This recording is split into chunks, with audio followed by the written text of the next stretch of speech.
Y el programa se viste de gala para recibir a un formador de formadores como es mi coronel Federico Requena. Mi coronel, pues uno de los mejores y más antiguos emergenciólogos que tiene la red sanitaria de salud, pero no solamente en la salud militar, sino también en la salud pública.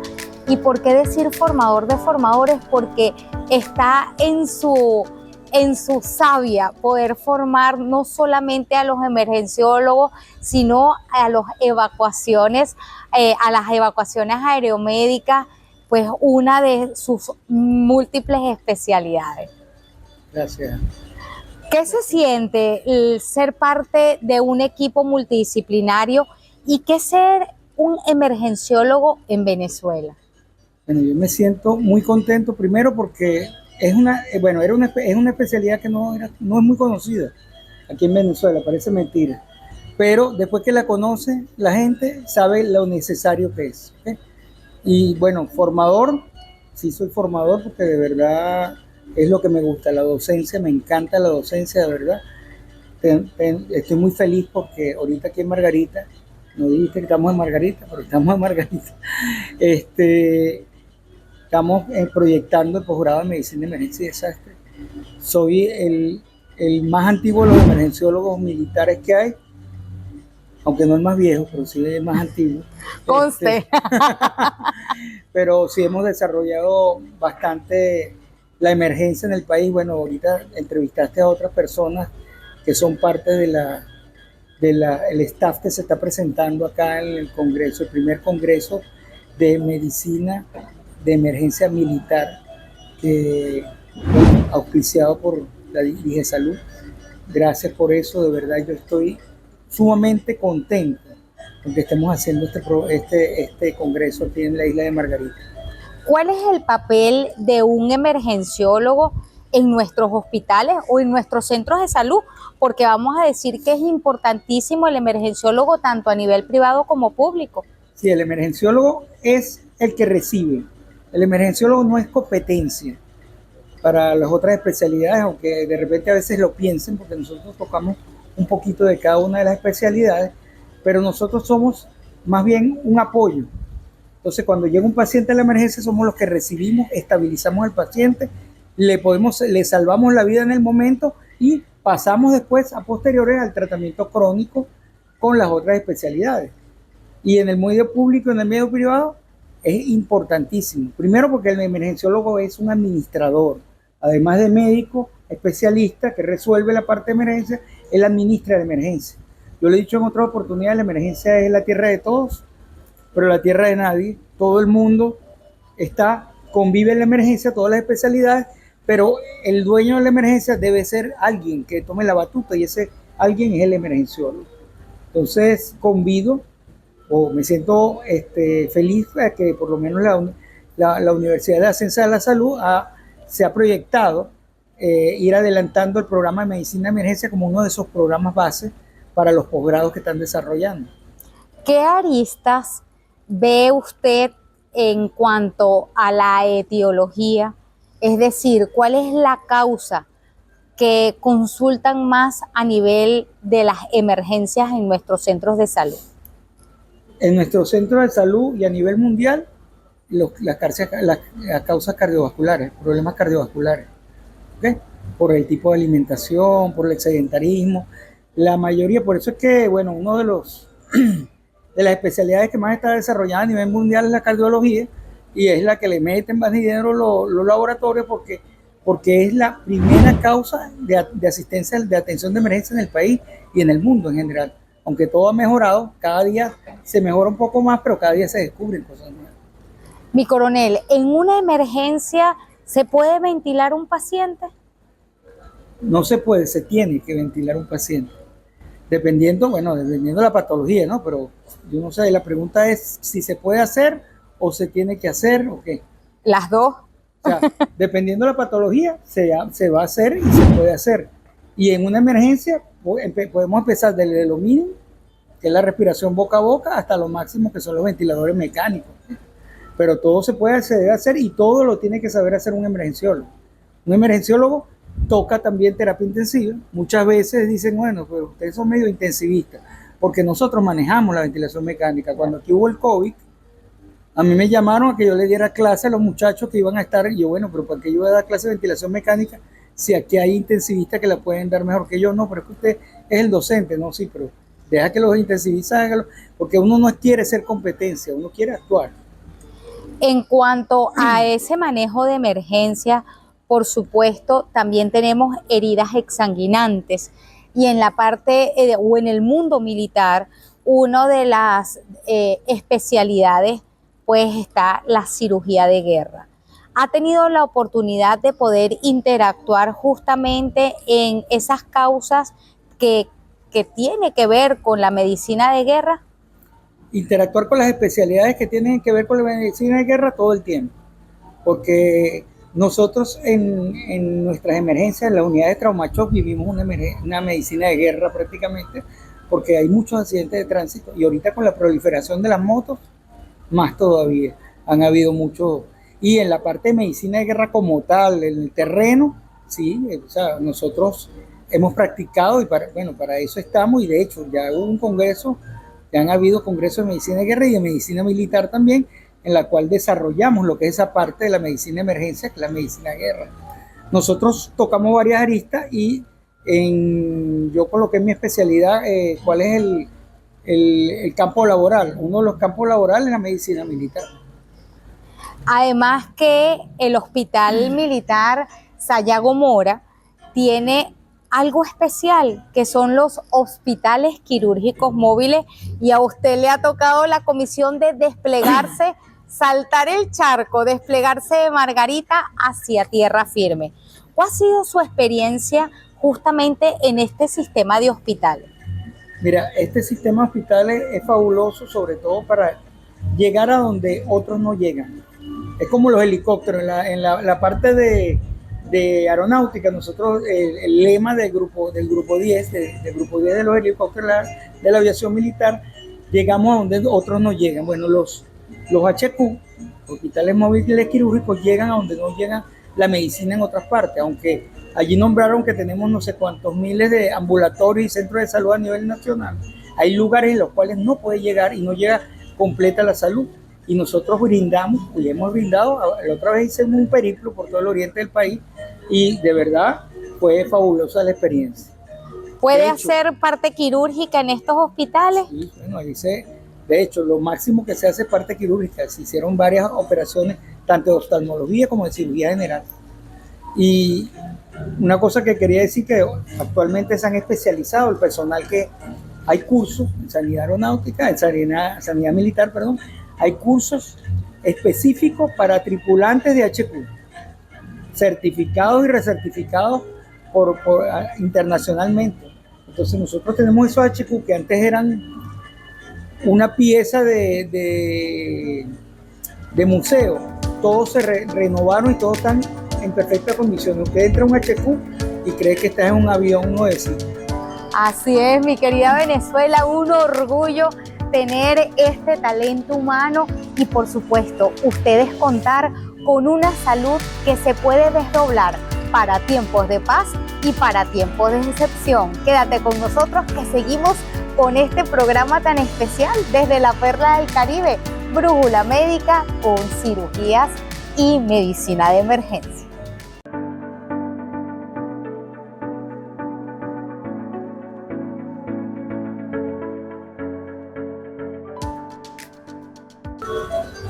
Y un tema muy importante es la evacuación de un paciente.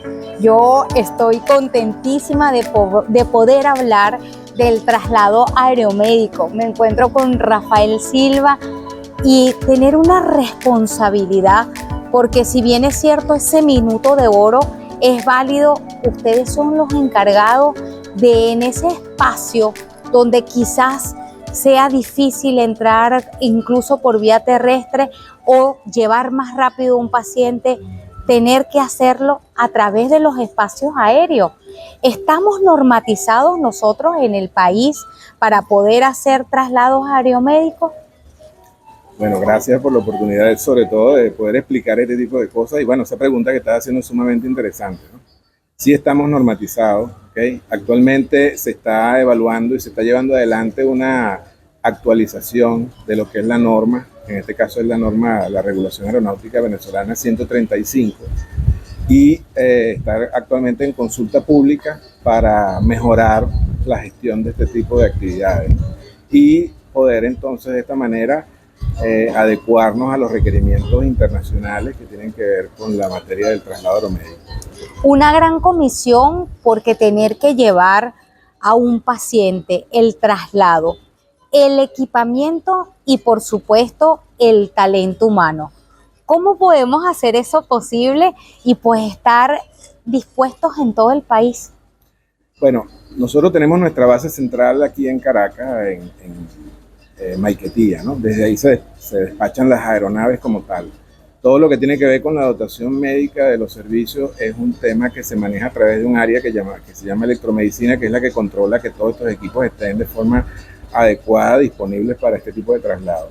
Y nuestro personal es un grupo multidisciplinario que incluye pilotos, mecánicos, que la gente a veces no se da cuenta que eso está en el tapete. Sí. Pero bueno, hay mecánicos detrás de todo esto, hay personal técnico especializado en la materia y el personal médico como tal está continuamente capacitándose en materia de lo que tiene que ver con el traslado aeromédico. Hoy casualmente, dando esta charla acerca de lo que es el CRM aeromédico, estaba hablando de lo que son los avances y cómo la aeromedicina ha ido avanzando y modernizándose en temas de seguridad operacional, en temas de seguridad en los factores humanos, en temas que tienen que ver sobre todo con la operación segura de este tipo de servicios.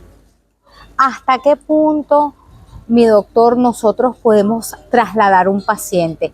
¿Hay un requisito que deben cumplir para poder hacer un traslado o por el contrario hay causas que me permitan no trasladarlo? Sí, hay lo que se denominan contraindicaciones, ¿no? Porque como tú estás sometiendo a un paciente a diferentes condiciones, lo que se llaman estresores y a ambientes que son diferentes, que varían según la altura, entonces hay condiciones en las que tú no puedes trasladar a un paciente. Por ejemplo, un infarto en proceso no está indicado que se haga el traslado en una aeroambulancia. Y una cosa importantísima que hay que aclarar, que es que el rescate es una cosa distinta a la evacuación aeromédica como tal. El rescate consiste en buscar a un paciente, a una persona y salvarla. La tienes que salvar sea como sea. Entonces, por segunda intención, tú omites muchas cosas. Pero un traslado aeromédico, que es un traslado controlado dentro de un ambiente donde ya el paciente fue previamente clasificado y previamente tratado, debe ser lo suficientemente estable para garantizar que durante todo ese trayecto el traslado sea igual. Entonces, esas condiciones son las que marcan las pautas acerca de lo que se puede hacer o no. Si un paciente, como te repito, infartado, ese infarto está en proceso, el traslado aeromédico no está indicado porque las variaciones del ambiente lo pueden afectar enormemente. Entonces sí hay algunas patologías que no están indicadas para ser trasladadas por vía aérea. ¿Todos los aeropuertos en el país están certificados para poder recibir una aeroambulancia? No todos, ¿no? De hecho, nosotros operamos solamente en aeropuertos que están controlados, se denominan controlados, que tienen todos los requerimientos que se necesitan para poder operar. Aunque hay una gran cantidad de aeropuertos que son no controlados, como se conocen, en ese tipo de aeropuertos casi nunca operamos por temas que tienen que ver con los seguros y la parte de seguridad operacional. Y justo cuando ya hacen el aterrizaje, hacen el traslado de la aeroambulancia a la ambulancia ya como tal. Sí, nuestros traslados son cama a cama. Siempre nos encargamos de todo lo que es la coordinación del evento desde el inicio hasta el final, porque de esa manera podemos garantizar que el traslado fue ejecutado de forma coherente. No es lo mismo que tú llegues y le entregues el paciente en unas condiciones a una ambulancia que no fue previamente coordinada por ti y que corres el riesgo de que estas personas no sepan todos los detalles del caso y entonces simplemente omitan cosas que a lo mejor pueden traducirse en que el paciente se complique posteriormente. ¿Hay alguna contraindicación, mi doctor, entre trasladar a pacientes de edades extremas o embarazadas hasta un punto de edad gestacional? Sí, en el caso de, de las mujeres embarazadas hasta la semana 32 aproximadamente, no es bueno que hagan el traslado en avión. Aunque las aeroambulancias son presurizadas, ¿okay? Ella ya está en una etapa en la que es muy susceptible a los cambios barométricos, que son los cambios de presión en la cabina. Con respecto a la edad, no hay límite de edad para transportar a las personas, ni pequeños ni grandes. Lo que sucede es que los bebés, por ejemplo, en incubadora necesitan todos estos equipos adicionales, ¿no? Nosotros también contamos con unidades neonatales, pero no hay una limitación para el tema de transporte por edad. ¿Nosotros podemos transportar a pacientes que estén en ventilación mecánica? Sí, nosotros podemos trasladar pacientes totalmente en cuidados intensivos, tanto en cuidados intensivos, en ventilación mecánica, bombas de infusión, incluso unos modos ventilatorios nuevos que se llaman ECMO, hasta ese tipo de servicios se pueden manejar. En Venezuela actualmente no se está manejando el ECMO, pero estamos tratando de llevar ese programa adelante. ¿Cómo podrían contactarlo a nivel nacional? Porque es importante que pues, el país sepa que cuenta con personal calificado y certificado para poder hacer este tipo de transporte. Bueno, nos pueden localizar por las redes a través de @aeroambulanciasilva, ¿okay? Y ahí aparecemos en todas las redes y por ahí nos pueden contactar y de esa forma pueden recibir orientación de nosotros con respecto a cualquier tipo de requerimiento que puedan tener al respecto. Bueno, mi querida Venezuela, esto es parte de tu talento humano. Quizás a veces no conocemos y tenemos personal altamente calificado, especializado y como dice el doctor, cada uno tiene quizás su gran comisión. Esos héroes anónimos que están detrás, como son nuestros mecánicos, nuestros técnicos, hasta pues médicos y enfermeras especialistas en el área. Quédate con nosotros, que en minutos volvemos con este programa especial Medicina de Emergencia.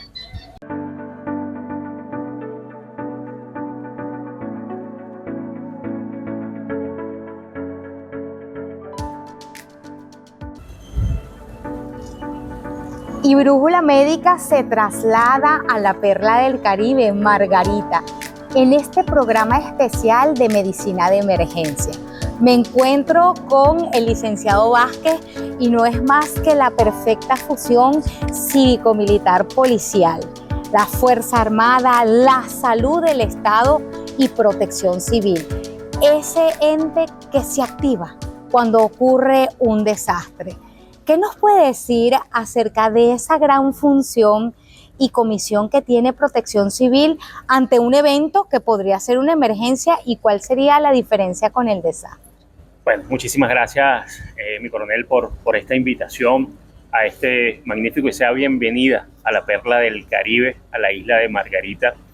Y usted lo decía, en plena fusión cívico-militar policial y protección civil y bomberil. Nuestra misión humanista, y lo decía mi comandante presidente, que somos los primeros en llegar y los últimos en retirarnos cuando existe o cuando hay un evento no deseado, cuando pasa de la emergencia al desastre. Decimos que pasa al desastre, mi coronel, es cuando sobrepasa la capacidad de respuesta de los organismos de atención primaria como bomberos y protección civil, y entramos nosotros no solamente a administrar el recurso humano, sino los recursos materiales, los recursos y los medios que tenemos en escena, y trabajamos bajo un sistema de comando de incidencia y una metodología internacional que se llama INSARAC, que esa metodología es lo que nos indica la manera y forma de cómo trabajar dentro de la administración del desastre. Entonces, la diferencia es que la emergencia es atendida por los organismos locales con sus recursos y el desastre cuando sobrepasa esa capacidad de respuesta. La importancia, mi licenciado, justamente en la preparación, porque si vamos a lo que es el ciclo del desastre, tenemos el predesastre, el desastre como tal y luego la fase posterior que tiene dos divisiones, pero realmente Protección Civil, ¿trabaja en todo el ciclo o solamente en el manejo primario? Pues manejamos en los prospectivos, la gestión de riesgos se maneja en los prospectivos y los correctivos, donde los prospectivos es la mitigación del riesgo, la preparación a las comunidades, enseñarles a las comunidades cómo elaborar sus mapas de riesgo, saber cuál es su zona vulnerable y enseñarlos a que ellos utilicen sus sistemas de alerta temprana para prevenir cualquier evento no deseado, ya sea de índole de la naturaleza o puede ser la causada por nosotros los hombres o nosotros las personas, porque los eventos son socionaturales. Entendamos que somos nosotros a veces que no entendemos el ciclo de la naturaleza y empeoramos la situación. Y en los correctivos trabajamos en la fase en el durante. Entonces estamos en las fases pre-desastre, en el desastre y post-desastre también. Trabajamos todo el ciclo del desastre. Bien lo decía usted, en el momento en que inicia, pero que son los últimos que se retiran. Totalmente, totalmente. Porque bueno, es el llamado al humanismo, a socorrer, a ayudar al más necesitado, y en ese momento de mayor vulnerabilidad, de mayor sufrimiento, es cuando nosotros extendemos nuestra mano amiga para solventar esa situación. Nuestro señor viceministro, en sus ruedas de prensa y sus entrevistas, ha significado, ¿no?, el logro que ha tenido la gestión de riesgo, porque en las lluvias que hemos tenido, la cantidad de fallecidos ha sido mínima. Y entonces eso nos dice a nosotros que la gestión de riesgo, que la prevención está dando su fruto. Vamos a prevenir para no lamentar. Así es, y la parte de la preparación, como poner en contexto a la comunidad con esa atención en ese minuto de oro. Vamos a hablarles a ellos qué significa la medicina prehospitalaria en este caso, ese primer momento que incide en la respuesta secundaria e incluso en la prospectiva de ese paciente. Sí, nosotros cuando somos llamados a atender alguna situación, siempre vamos pensando en lo peor para que cuando lleguemos al sitio sea algo menor.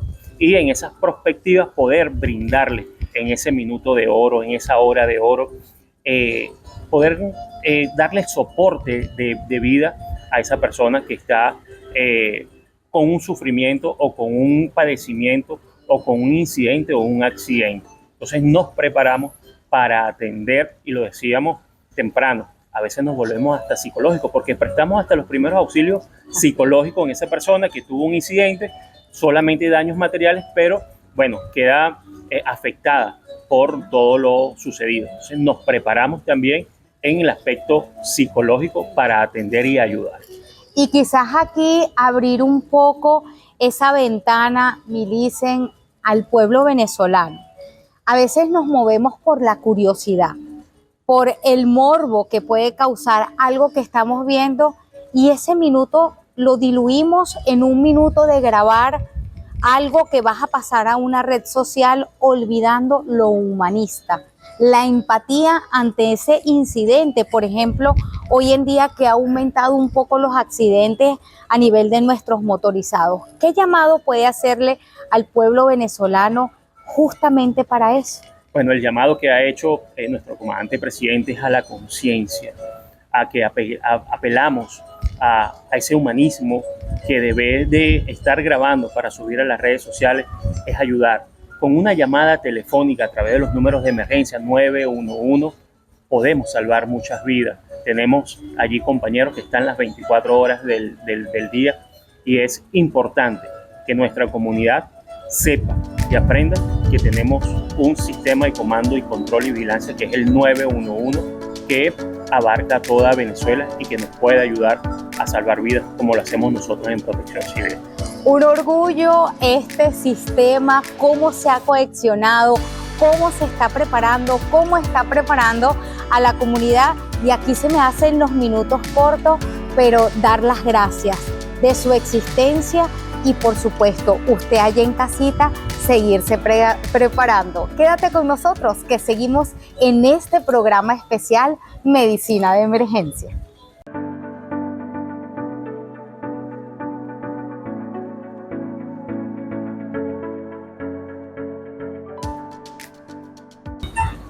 Complacidos por tener al doctor Amarista, quien es internista y además ha sido jefe de emergencia tantos años de uno de los hospitales principales de este estado bolivariano. Es así. Mi querido doctor, desde su punto de vista del manejo de emergencias, ¿cómo se comporta la morbilidad en esta área tan especial? Bueno, mira, hay varios factores que son importantes, son multifactoriales. Obviamente no es uno solo. Básicamente, el ser un estado costero o costeño, donde el salitre predomina y el consumo de sal es sumamente alto. El principal factor de riesgo cardiovascular que tenemos nosotros en la isla, como es a nivel mundial, es hipertensión arterial. Y hay que recordar pues, que la hipertensión, si bien la hipertensión es el factor de riesgo más importante a nivel mundial y la causa de muerte cardiovascular más frecuente, la aterosclerosis que la acompaña también es otro talibán que definitivamente pues, es otro que acompaña la mortalidad tan alta. La mortalidad por enfermedad cardiovascular, que es básicamente por infarto y por accidente cerebrovascular, alcanza cerca del 30%. Es decir, algo así como 114.000 muertes por año. Es mucho. Así es. Quiere decir que de esas 114 muertes que puede sucederse por día, el 80% de los casos se deben a hipertensión arterial y aterosclerosis. Es decir, las enfermedades cardiovasculares que repuntan o siguen repuntando según el Global Burden of Cardiovascular Disease de la Organización Mundial de la Salud, Venezuela no escapa de ello. Y la isla de Margarita menos, con estos factores de riesgo tan importantes que te estoy diciendo, especialmente los nutricionales y especialmente pues, el consumo de licor, que es sumamente alto. ¿Ves? ¿Qué hacer en una emergencia cuando llega un paciente con un dolor precordial agudo? Porque muchas veces si nosotros no tenemos ese staff preparado, quizás algunos corren de un lado a otro y ahí el papel fundamental es el líder de la emergencia. Bueno, tú lo has dicho. Como líder de esta emergencia, tú tienes que preparar al personal que labora contigo, comenzando desde el camillero hasta el residente más preparado. Y pues poner al tanto a todos los especialistas o subespecialidades que tienen que ver con las enfermedades cardiovasculares para que estén oídos al tambor acorde con estas patologías que son frecuentes o muy frecuentes en esta emergencia del hospital. Con respecto al infarto, hay un arquetipo que debe conocerse que se llama mona. La mona saluda al paciente con infarto. Mona son las siglas de morfina, oxígeno, nitrato y aspirina. ¿Okay? Eso es lo mínimo que debes hacer cuando el paciente ingresa a esta emergencia que tú sospechas. Eso se llama técnicamente cardiopatía isquémica. Correcto. Puede ser infarto agudo o puede ser angina inestable o muerte súbita, a veces ingresa a muerte. Entonces, lo importante que tú bien lo has dicho es la prevención, y la prevención es la preparación en la emergencia, que pareciese paradójico, ¿no? Vamos a prevenir, pero ya el paciente llegó a la emergencia, sí, vamos a hacer prevención secundaria, es decir, ya hizo la lesión, vamos a prevenir que no se nos vaya a morir porque vaya a ser una complicación mayor en la emergencia. Como te digo, las patologías más frecuentes son las cardiovasculares, y entre ellas, por supuesto, el accidente cerebrovascular, que es muy frecuente en la isla, especialmente el isquémico, por supuesto, el 70% de los casos, y la cardiopatía isquémica, como te dije antes, que se traduce en infarto agudo, angina de pecho o muerte súbita. En el caso de poner en contexto a los televidentes, una diferencia en la emergencia, de emergencia y urgencia, porque a veces nosotros como pacientes no lo somos tanto, nos impacientamos porque nos atiendan, pero es que en el criterio médico debe prevalecer salvar la vida de un paciente. Claro. Bueno, en este primer lugar pienso que es harina de otro costal lo que te voy a decir. Ya los términos de urgencia y emergencia no se usan, ¿sí? O se utiliza emergencia, que se considera que son cifras tensionales altas con síntomas, es decir, cuando hay afección de lo que llama el médico órganos blancos. ¿Qué son los órganos blancos? Los órganos que atacan principalmente el problema cardiovascular, es decir, cerebro, corazón, riñón, etc. Y ahora se llama tensión alta con cifras elevadas sin lesión de órganos blancos, lo que se llamaba antes urgencia. Correcto. ¿Ok? Y obviamente pues el target fundamental o la diferencia fundamental es si hay lesión de lo que llamamos nosotros órganos blancos. Repito, cerebro, corazón, retina, riñón y por supuesto la arteria periférica. ¿Okay? Lo importante de esto que al paciente le cuesta entender que el paciente cuando no tiene una emergencia, cuando tiene cifras tensionales altas que no tienen lesión de órganos blancos, el tratamiento puede ser oral inclusive, e irse para su casa. ¿Okay? Pero cuando es una emergencia, el paciente tiene ciertas condiciones que son importantes. Por ejemplo, en la emergencia hipertensiva, el residente incluso tiene que entender, y el médico, que no es prudente bajar la presión bruscamente. La tendencia es que, sobre todo los que cuando nos recién graduamos hace poco tiempo, hace un tiempo atrás, pues la tendencia del médico es bajar la presión cuanto antes para evitar daño. Y resulta que si tú bajas la presión muy rápidamente, haces más daño que si la mantienes estable. Y hay cifras, fíjate, si el paciente tiene menos de 180, 110, no tienes por qué bajarla bruscamente. La tienes que bajar, pero no bruscamente. ¿Qué significa no bruscamente? Menos del 10% en tiempo prudencial.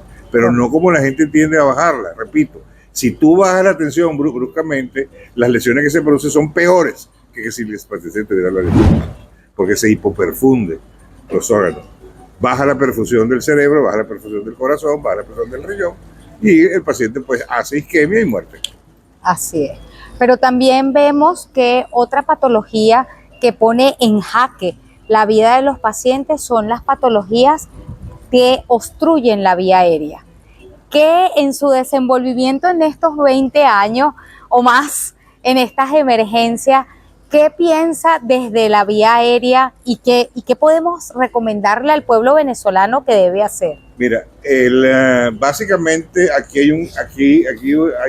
hubo un estudio muy importante, especialmente en la isla de Coche, por un colega nuestro que se dedicó prácticamente al estudio del asma bronquial, que es sumamente frecuente en Coche, en la isla de Coche, y que los resultados fueron pero muy positivos en cuanto a estadísticas nacionales.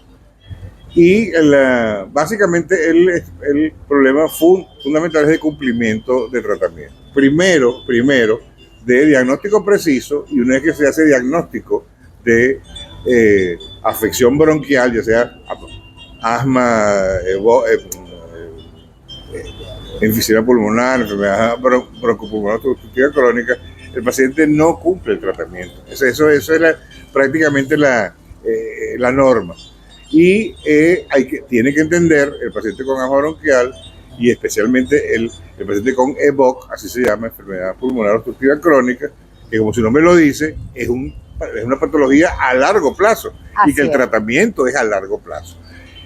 En la mayoría de los problemas que vemos nosotros respiratorios, aparte de la obstrucción aguda de la vía aérea por cuerpo extraño, etcétera, que eso se ve sobre todo en pediatría por accidente, en adultos es infrecuente, pero en adultos básicamente es bronquitis crónica por fumador, el tabaco es impresionante, como se consume aquí en la isla de Margarita, y asma bronquial, que también, que te repito, especialmente en la isla de Coche, es sumamente frecuente.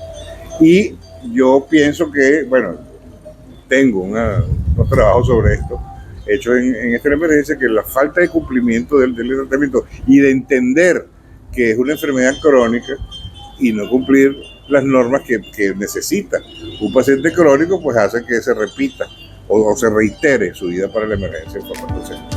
Así es, y estos minutos se nos hacen corticos. Ay, Dios. Agradecerle, mi querido doctor, y usted allá en casita, si tiene un diagnóstico, no se sabotee, acepte la patología, tómese lo que le indica el especialista, colóquese los inhaladores por el tiempo en que se indique y no se pierda de la consulta.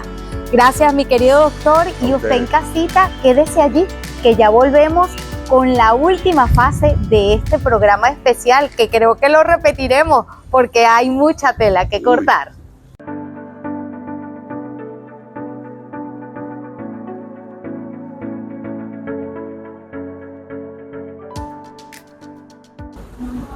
Complacidos de tener al doctor Félix Madrid con nosotros, además que quizás no lo recuerde, pero formador de muchos de los que estamos egresados del Carlos Arbelo en nuestro Hospital Militar Universitario tipo 4, un cardiólogo excepcional, y se nos vino para la perla del Caribe. Nosotros tristes, pero Margarita ganó con su presencia en esta isla tan bella, tan importante y con gente tan especial. Por supuesto, mi doctor, las patologías cardiovasculares son hoy en día pues una de las que te pone en jaque la vida. ¿Cómo nuestros televidentes pueden diferenciar cuando están en presencia de un infarto en evolución o una angina? Bien, lo primero que hay que hacer es diferenciar las posibilidades de síndrome coronario agudo. Dos de ellas es, una es el infarto y otra es la angina. El paciente va a consultar a la emergencia por un dolor torácico. Él no consulta porque tiene un infarto o porque tiene una angina. Consulta por un dolor torácico. La función del médico que lo recibe en ese momento es hacer la clasificación, la diferenciación de qué tipo es el dolor torácico, la causa del dolor torácico. En cuanto a la gravedad, por supuesto que el infarto tiene mayor gravedad que la angina. La angina es como decir la manifestación clínica de un dolor en el tórax anterior con actividad física o en reposo, que tiene unas características muy precisas, es opresivo.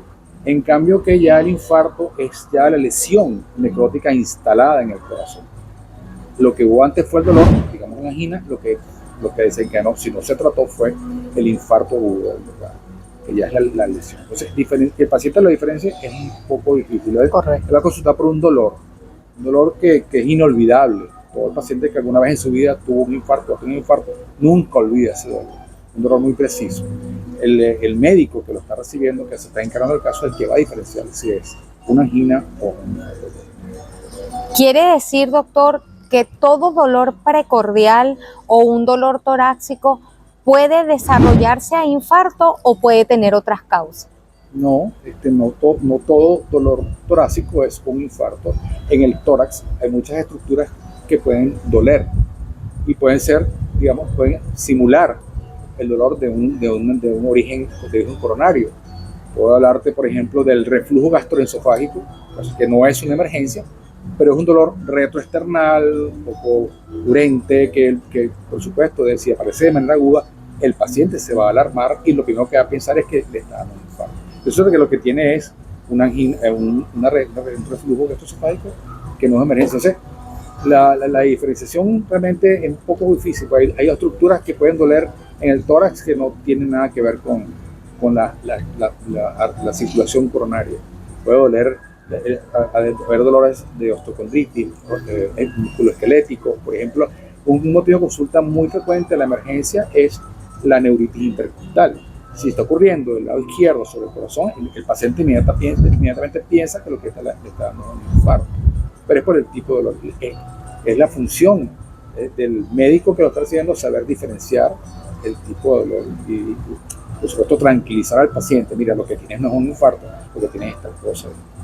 Normalmente en las emergencias nosotros interconsultamos a cardiología. ¿Qué hacer ese médico médico general, que pudiese estar en una emergencia antes de interconsultar al servicio? Todo dolor coronario o dolor precordial, mejor dicho, ¿debe hacerse enzimas cardíacas? No. Es importantísima esa pregunta porque disminuimos los costos del tratamiento. Hay pacientes con dolor torácico que inmediatamente uno, por las características clínicas, uno sospecha que puede tratarse de un dolor de origen coronario isquémico y por supuesto tiene indicado los marcadores micárdicos, la troponina, indicado el electrocardiograma, otros estudios como eco. Pero hay dolores que no necesariamente hay que llevarlos a hacer todos esos estudios porque aumenta por supuesto el costo del manejo del paciente.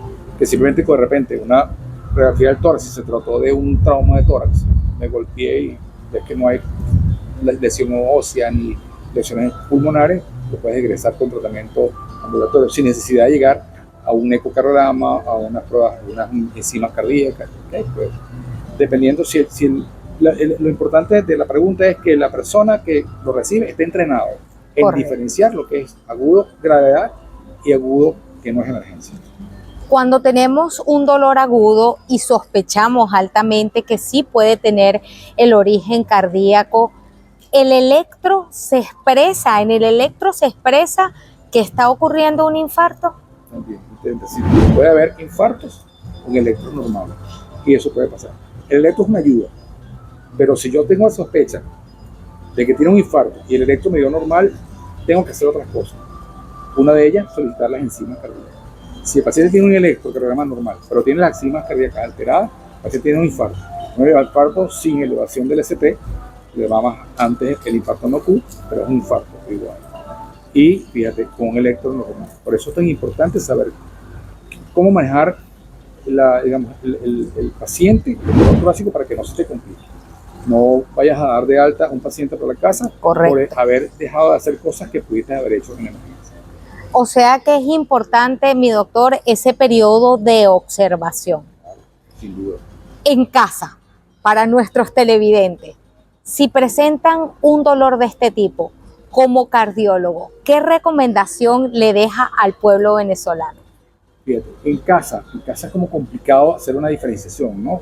Generalmente son pacientes que ya tienen un antecedente o tienen una variable de morbilidad, o es hipertenso, entonces debe tener en su casa a lo mejor un tensiómetro, ¿verdad? O el paciente tiene sobrepeso o es diabético. Si es un paciente con estas características y tiene un dolor torácico, lo primero que yo recomiendo es medir presión arterial. Si está alterada la presión arterial y persiste el dolor, no quedarse en casa, acudir a un centro, a una emergencia o llamar a atención domiciliaria para que lo atiendan en casa para resolver.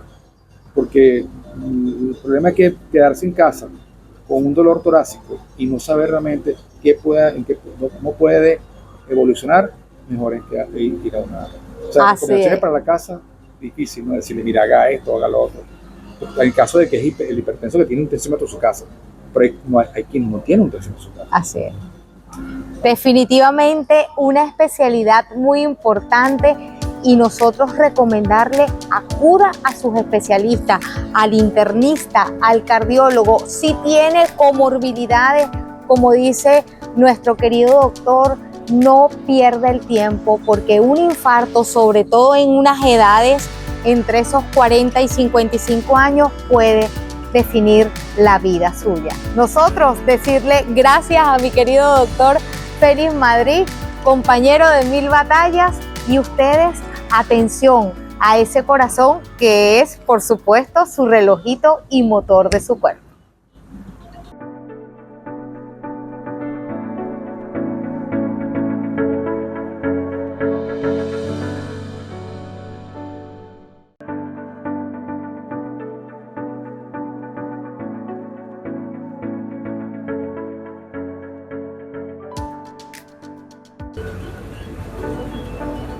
Y por supuesto la parte gerencial es básica, la organización, la planificación, no solamente en su cotidianidad, sino en nuestros servicios de salud. Me encuentro con mi querido doctor que tiene una experiencia bastante amplia en este sentido, pues desde su formación hasta los cargos pues que ha transitado en su vida como médico internista. Mi doctor, organizar una emergencia, desde poder decir quién entra primero y quién después, un triaje para poner en contexto al pueblo venezolano qué significa y cómo lo puedo clasificar. Y hay tantas clasificaciones a nivel mundial. ¿Cuál usamos hoy en día en nuestro país, en nuestros servicios de salud? Bueno, la Organización Mundial de la Salud, lo primero que hace es que hay que definir lo que es una urgencia y lo que es una emergencia hipertensiva. Ellos definen urgencia aquella condición que el paciente siente una extrema necesidad porque ve comprometida su vida y tiene la necesidad de atenderse de una manera inmediata. Pero realmente en la urgencia no hay un verdadero compromiso de la vida del paciente, pero el paciente siente que tiene una necesidad que lo atiendan rápido. Mientras que en la emergencia hipertensiva ya hay un compromiso de la vida del paciente y ya realmente tiene una atención en el servicio de emergencia de una manera inmediata y lo más probable. Todo paciente cuando llega a una emergencia, lo primero que se hace es evaluar al paciente para ver realmente si estamos en presencia de una urgencia o de una emergencia. El 80% de los pacientes que acuden a la emergencia teniendo una urgencia son pacientes que se pueden resolver en la unidad de triaje.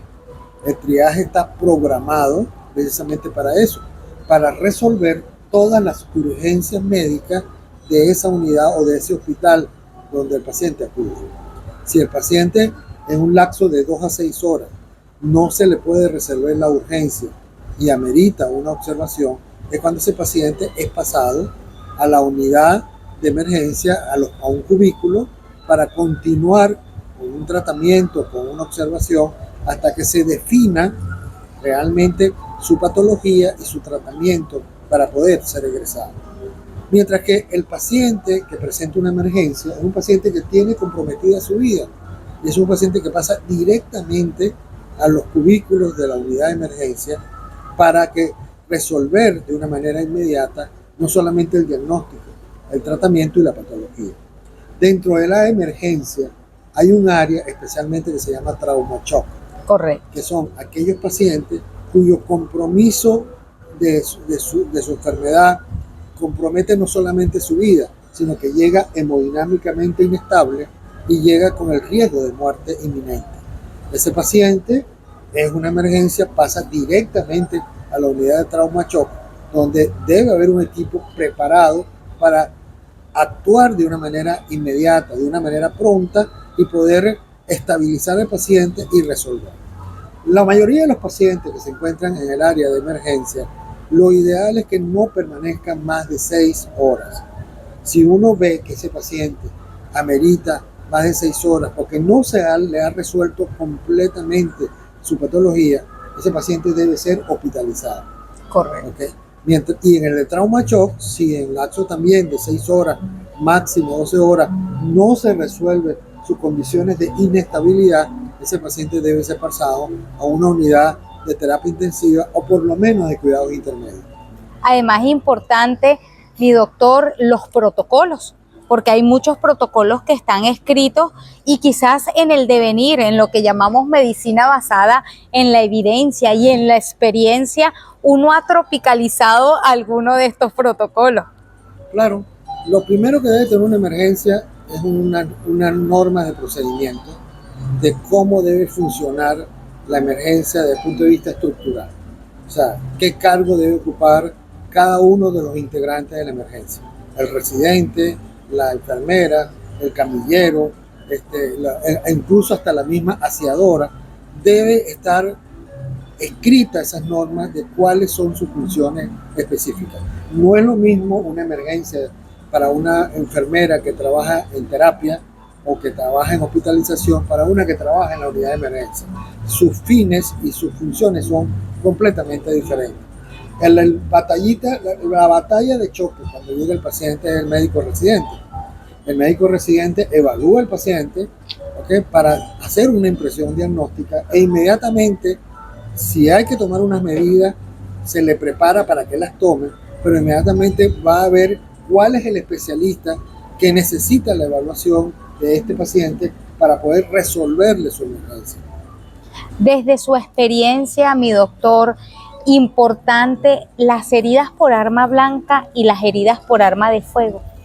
Toda herida por arma blanca y toda herida por arma de fuego pasa directamente a trauma shock, ¿okay? Porque son pacientes con un compromiso inminente de su vida, de su muerte, que vaya a morir. Entonces, ese paciente se trata de estabilizar en trauma shock y si inmediatamente se estudia de una manera integral, si en el caso de una herida por arma blanca, por una herida de arma de fuego, el paciente puede ser probablemente pasado a cirugía de una manera urgente para resolverle su problema. También aquellos pacientes con politraumatismo, producto de un accidente de tránsito, hay que evaluarlo integralmente. Hay que evaluar no solamente la parte neurológica, la parte abdominal, la parte respiratoria, hay que evaluar también su parte metabólica para poder tener la idea de cómo vamos a proceder a iniciar un plan de trabajo. Para estabilizarlo y por supuesto derivarlo. Sí, sí. Se nos hacen los minutos cortos, mi doctor, pero quería hacerle una pregunta que es muy especial en el área de emergencia y de urgencia. ¿Se necesita personal altamente calificado para estar en esos lugares? Sí, los médicos residentes que laboran en un área de emergencia deben tener una preparación mínima, o sea, unos requisitos mínimos para poder trabajar allí. O sea, no todo médico puede trabajar en un área de emergencia. Lo ideal es tener emergenciólogos, pero no todas las veces se presenta la oportunidad de tener un emergenciólogo. Entonces, al residente se le debe preparar con una buena dotación en la parte de conocimientos y en la parte de práctica para que pueda estar en capacidad de resolverlo. Pero juega un papel muy importante la figura del médico internista, la figura del cirujano, la figura del cardiólogo y la figura del traumatólogo. Son importantes su presencia. Cada vez estamos, por ejemplo, en el Hospital Clínica del Este, que es donde yo laboro, estos especialistas hacen guardia a cuerpo presente. ¿Por qué? Porque de minutos son esenciales y cruciales para la vida o la muerte de este paciente. Así es, ese primer minuto o minuto de oro, y usted en manos de los especialistas. Venezuela cuenta con un talento humano excepcional y nosotros desde nuestro corazón agradecer la presencia de ellos en este programa Buscando el Norte de tu Salud. Pero además usted en casita, libérese de toxicidad, viva en armonía, y cada minuto es importante, y en el momento en que se presente la emergencia o la urgencia, acuda de manera inmediata para poder salvar su vida. Desde aquí, desde la isla del Caribe, le decimos hasta un próximo capítulo Buscando el Norte de su Salud por Brújula Médica.